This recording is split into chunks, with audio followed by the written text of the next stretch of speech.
Imagine being left in the care of someone you thought you could trust, only to realize you've walked into a nightmare.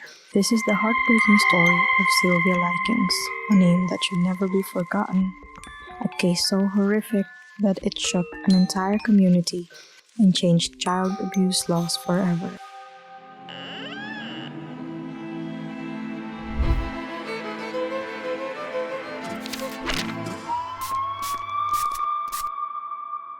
On October 26, 1965, police officers were called at 3850 East New York Street in Indianapolis, Indiana.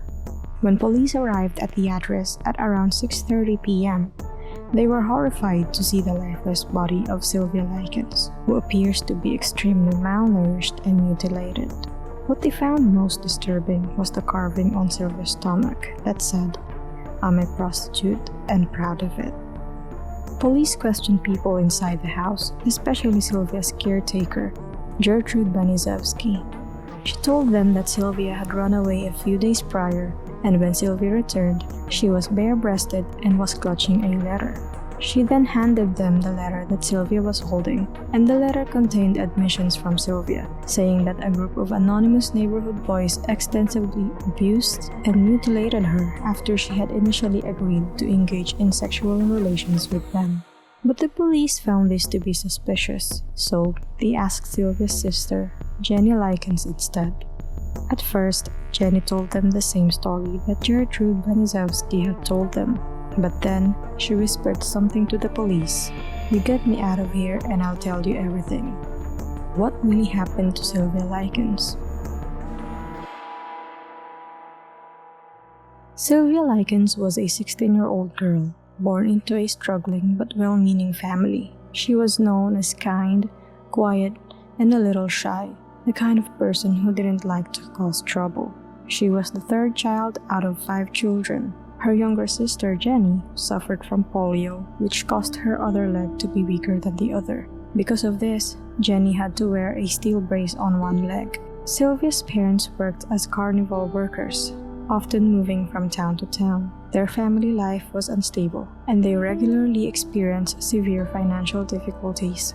On July 3, Sylvia's mother was arrested and jailed for shoplifting. Desperate for a stable home, Sylvia's parents arranged for Sylvia and her younger sister Jenny to stay with a woman named Gertrude Banizewski, the mother of 2 girls named Paula and Stephanie, with whom Sylvia and Jenny were acquainted with.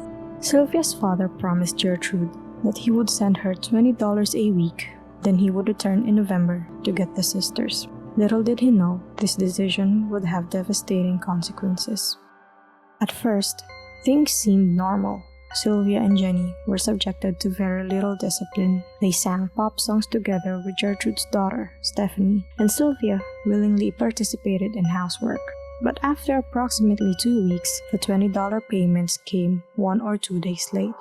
That is when Gertrude's true nature surfaced. She was struggling financially, mentally unstable, and had 7 children of her own. Gertrude began beating the Likens sisters with a paddle, saying things like, "Well, I took care of you 2 little bits for nothing." Jenny and Sylvia were beaten 15 times with a paddle one day in August because Gertrude's oldest daughter, Paula, had told her mother that the 2 girls had overeaten that day. By mid-August, Gertrude had focused her frustrations on Sylvia, blaming her for problems that had nothing to do with her. Sylvia was denied food, beaten, and humiliated.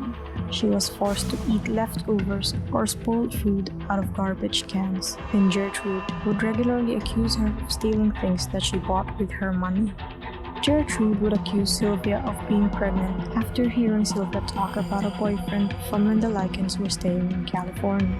Gertrude then kicked Sylvia in her genitals, and her eldest daughter, Paula, knocked Sylvia off her chair and shouted, "You ain't fit to sit in a chair." This was only the start of the abuse Sylvia had to endure. Paula once struck Sylvia in the face with such force that she broke her wrist in the process, and once the cast was dry, she used it as a weapon. The abuse by Gertrude and Paula was horrific, and it wasn't long until others began treating Sylvia the same way. 15-year-old Coy Hubbard, Stephanie Banizewski's boyfriend, and his friends from the neighborhood were often around the Banizovsky house and spent their weekends and evenings tormenting Sylvia too. Soon after, Gertrude began encouraging them to beat the girl and use her as a dummy to practice their judo.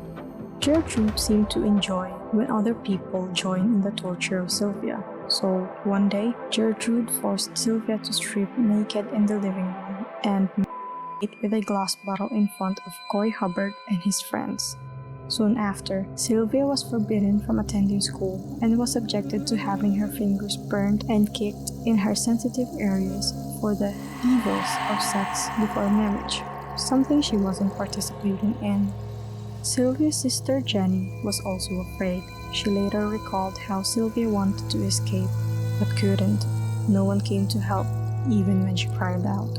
The children's parents never knew about the abuse their daughter endured. When they came to visit their daughters whenever they could afford to, the girls were told to never speak about their lives at the Banizovsky house or they'd receive further beatings. The last time they visited their daughters was on October 5. On that occasion, the girls didn't seem to be distressed. As soon as Sylvia's parents left, Gertrude turned to Sylvia and said, "What are you going to do now, Sylvia? Now they're gone." Sylvia and Jenny met their older sister Diana, who was already married, at a park on September. There, the sisters told Diana about the abuse from the Banizovsky, but Diana thought that her sisters might have been exaggerating. It is because their father would occasionally beat them when they are misbehaving. They met her a second time while they were with one of Gertrude's younger daughters, Marie.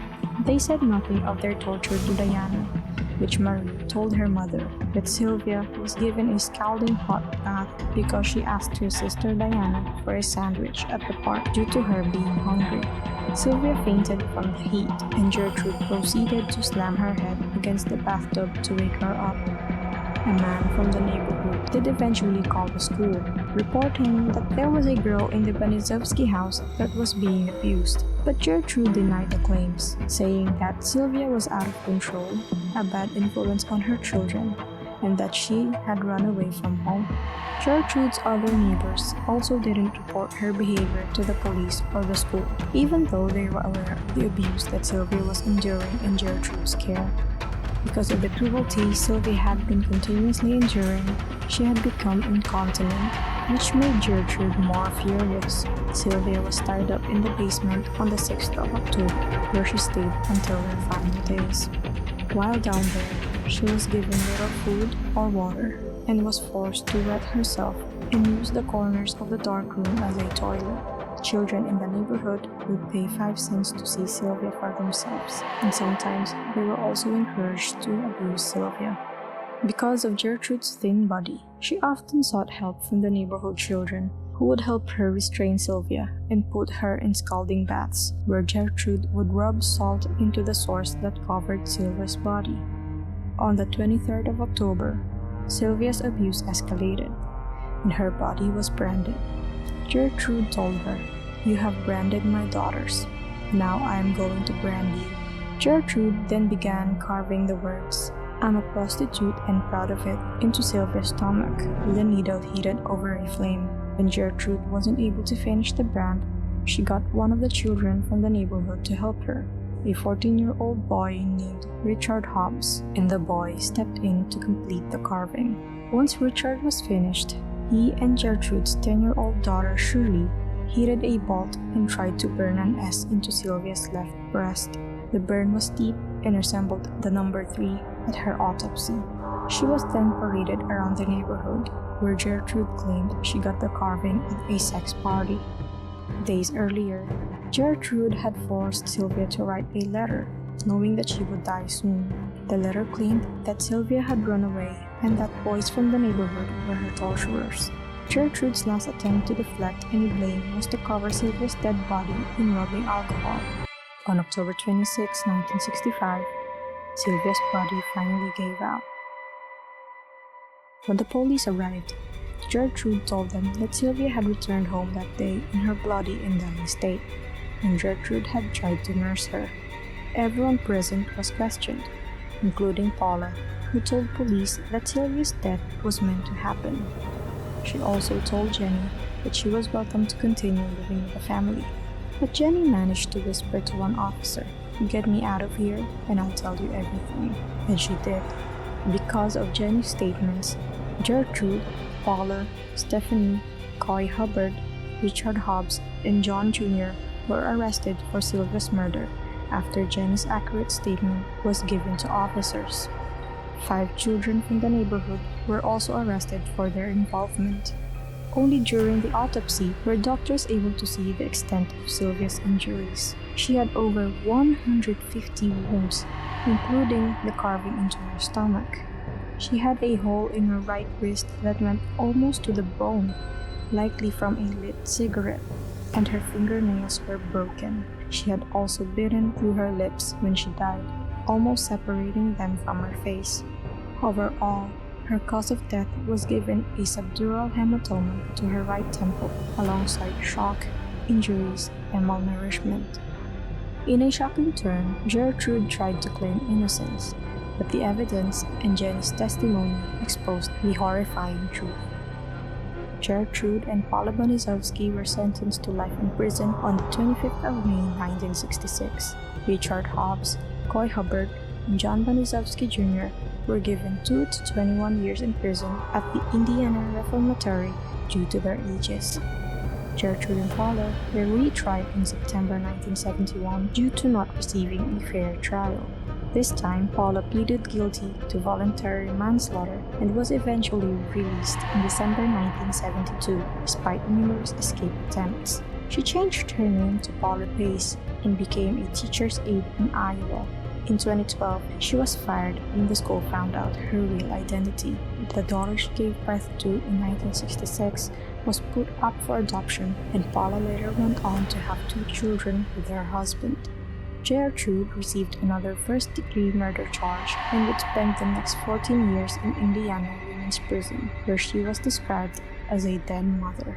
Despite angry protests collecting over 40,000 signatures to stop her parole, Gertrude was released in December 1985. She changed her name to Nadine Van Fossen and moved to Iowa. She died from lung cancer in 1990 at 61 years of age. 15-year-old Stephanie was never charged with the murder of Sylvia Likens. She turned state's witness and was released. She eventually moved to Florida. She changed her name to Stephanie Serikstad and had several children of her own. Gertrude's other children were placed in foster care temporarily and then put in their father's custody. Jenny Likens went on to marry and had 2 children of her own. She spent years on medication due to anxiety from watching her sister's torture and eventual murder. She doesn't blame her parents for what happened during their childhood. A 6-feet-tall memorial stands in Willard Park, Indianapolis, in memory of Sylvia Likens. The Indianapolis Police Department now commit to helping children and keeping the city safe for them. Sylvia Likens was just 16 years old when she died. After enduring months of abuse, torture, and humiliation, her body eventually gave up. Sylvia's case was torture from a neighborhood that didn't care about a person's life.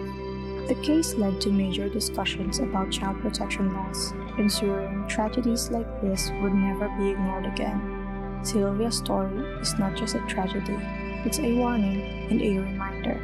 Many people would have stepped in to prevent Sylvia's abuse, but no one dared to stop a grown woman from taking out her frustration on a child because she was jealous.